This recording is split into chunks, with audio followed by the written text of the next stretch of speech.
এখানে দুটো জিনিস আছে যে কেন বিষয়টা আদালতে গেল আর তার আগে 2018 সালে পরিপত্রটা কিভাবে জারি করা হয়েছিল।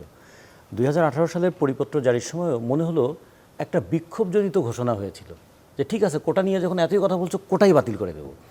সেদিন কিন্তু এই সিদ্ধান্তটাও কিন্তু খুব যুক্তিসঙ্গত সিদ্ধান্ত হয়নি সেদিন।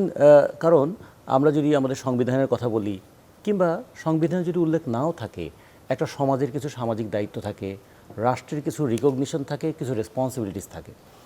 একজন প্রতিবন্ধী, একটু পিছিয়ে পড়া জনগোষ্ঠী, আমরা পিছিয়ে পড়া জনগোষ্ঠী বলবো না, মানে যাদেরকে পিছিয়ে রাখা জনগোষ্ঠী আর কি, সে তাদেরকে কিংবা সমাজের মূল স্রোতধারায় আসবার জন্য যাদেরকে নিয়ে আসা দরকার, আমরা যদি সমান এবং সাম্য এই দুটোর মধ্যে পার্থক্য দেখি, যে ইকুয়ালিটি অ্যান্ড ইকুইটি, আমরা যদি ইকুইটির কথাটা বিবেচনা করি তাহলে যারা পিছিয়ে আছে তাদেরকে তো এগিয়ে আনার চেষ্টা করতে হবে, তাহলে তো তার ইকুইটিটা তৈরি হবে না।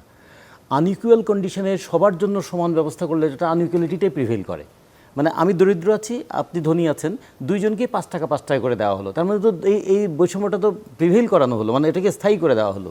সেই কারণে বলা হয়েছিল যারা পিছিয়ে আছে তাদেরকে পিছিয়ে রাখা হয়েছে, তাদের প্রতি সোসাইটি একটা রেসপন্সিবিলিটি নেবে। এখান থেকে তো কোটার প্রশ্নটা আসছিল বা সংরক্ষণের প্রশ্নটা আসছিল, কিন্তু সেই দিনও মনে হয় একটা বিক্ষোভের জায়গা থেকে রাগে ক্ষোভে ঠিক আছে কোটাই বাতিল করে দেবো, এই যে পরিপত্রটা জারি হয়েছিল তারপর থেকে কিন্তু মানে সমস্যাটা আরও তীব্র রূপ লাভ করে। তাহলে এটা তো সংবিধানের সঙ্গে অসঙ্গতিপূর্ণ হয়ে গেল, এটা আমাদের যেটা বলে ডেমোক্রেটিক ভ্যালুজের সঙ্গে অসঙ্গতিপূর্ণ হয়ে গেল, কিংবা এটা একটা সোশ্যাল রেসপন্সিবিলিটির জায়গা থেকে অসঙ্গতিপূর্ণ হলো। তাহলে কী দোষ করেছে আমাদের আদিবাসী জনগোষ্ঠী কিংবা একজন প্রতিবন্ধী শিশু, সে কি তার জন্মের জন্য সারাটা জীবন সাফার করবে? রাষ্ট্র কি তার প্রতি কিছু দায় পালন করবে না? এই প্রশ্নগুলো যখন চলে আসে, তো এই জায়গায় তখন এটা আবার আদালতে চলে গেল। এখন আবার যে পরিস্থিতিটা তৈরি হয়েছে, আদালতকে সামনে রেখে বা আদালতকে ব্যবহার করে আমরা কি প্রশাসন সবসময় একটা আড়াল খুঁজব? তাহলে প্রশাসনেরও তো বিবেচনা থাকা দরকার যে কি করে এটার একটা গঠনমূলক সংস্কার করা যেতে পারত। একটা প্রশ্ন একদম গুলিয়ে ফেলা হচ্ছে সব সময়, মুক্তিযোদ্ধা এবং পোষ্য কোঠা। মুক্তিযুদ্ধ একটা আবেগের সঙ্গে যুক্ত হয়ে আছে আমাদের, মুক্তিযোদ্ধার একটা সম্মান এবং গৌরবের সঙ্গে যুক্ত হয়ে আছে, আর তাদের এই মুক্তিযুদ্ধ করার কারণে তাদের প্রতি সমাজের কিছু দায় আছে, আবার এইটাকে কেউ কেউ সুবিধা হিসেবে নিচ্ছে।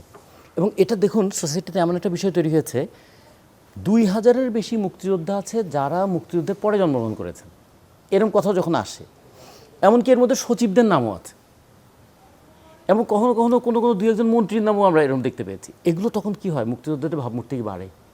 মুক্তিযোদ্ধাদের জন্য ভাতা তো 20,000 টাকা করা হয়েছে, এটা আমরা বলছি গর্ব করেই বলা হয়, কিন্তু আমরা দেখি বৃদ্ধ মুক্তিযোদ্ধা মাঝে মাঝে পত্রিকার ছবি আসে এটা যে তিনি রিক্সা চালাচ্ছেন, তাহলে তিনি ভাতার মধ্যে আসলেন না কেন? আচ্ছা, মুক্তিযোদ্ধাদের আসলে সংখ্যাটা কত? এটা কি 1.5 লাখ নাকি 2 লাখ না 2.5 লাখ না 2,69,000? মানে এটা মানে সরকার পরিবর্তনের সঙ্গে সঙ্গে কি সংখ্যাটাও পরিবর্তিত হয়ে যায়? তা আবার মুক্তিযোদ্ধাদের বয়স, মানে কত বয়স থেকে মুক্তিযোদ্ধা হবেন, এরকম নানা বিষয় কিন্তু মুক্তিযোদ্ধাদেরকে বিতর্কিত সরকারিভাবে করা হচ্ছে। ফলে এই আন্দোলনের মধ্য দিয়ে মুক্তিযোদ্ধাদেরকে বিতর্কিত করা হয়নি, আন্দোলনের মধ্য দিয়ে যেটা বলা হয়েছিল মুক্তিযোদ্ধাদের প্রতি আবেগ, সেটাকে কিভাবে ঢাল হিসেবে ব্যবহার করা হচ্ছে একটা সুবিধার জন্য। আমরা মনে করি যে এখানে এই যৌক্তিক প্রশ্নটা আবার নিয়ে আসতে হবে। কোটা অনগ্রসর পিছিয়ে রাখা জনগোষ্ঠীর জন্য প্রয়োজন।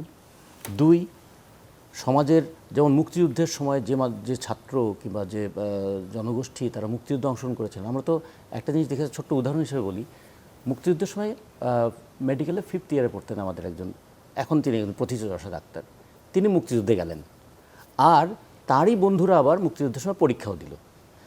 তিনি ফিরে এসে দেখলেন তিনি 1 ইয়ার পিছিয়ে পড়েছেন, আর যারা মুক্তিযুদ্ধে দেয়নি তারা ডাক্তার হয়ে গিয়েছে। তাহলে এইরকম ঘটনা কিন্তু আমরা মুক্তিযুদ্ধের সময় অনেক দেখেছি। সে কারণে মুক্তিযুদ্ধের পরে এই কথাটা ছিল মুক্তিযুদ্ধে অংশগ্রহণ করা মানে সমাজের প্রতি জনগণের প্রতি দায় পালন করলো যারা, তাদের প্রতি কি রাষ্ট্র কি কোনো দায় পালন করবে না? তো এই ক্ষেত্রে যুদ্ধাহত মুক্তিযোদ্ধা, পঙ্গু মুক্তিযোদ্ধা, তাদের জীবনকে যারা উৎসর্গ করেছেন তাদের কথায় বাদই দিলাম, তারা জীবন নিয়ে ধুকে ধুকে বেঁচে থাকবেন কি না তারা রাষ্ট্রীয় সহায়তা পাবেন, এই প্রশ্ন থেকে তখন একটা কোটার জায়গাটা এসেছিল। এখন ছাত্রদের মধ্যে এই সমস্যাটা আমি একটু বলে শেষ করি।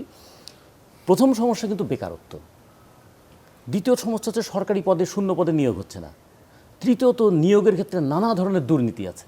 এগুলো যে ছাত্রদের মধ্যে একটা বিক্ষোভ তৈরি করেছে, সেই বিক্ষোভের সময় এই কোটাটা সেই বিক্ষোভের আগুনে একটু আরও ইন্ধন জুগিয়েছে। জি। আমরা মনে করি যে এই বিষয়গুলোর দিকে একটু নজর দেওয়া দরকার। নিশ্চয়ই।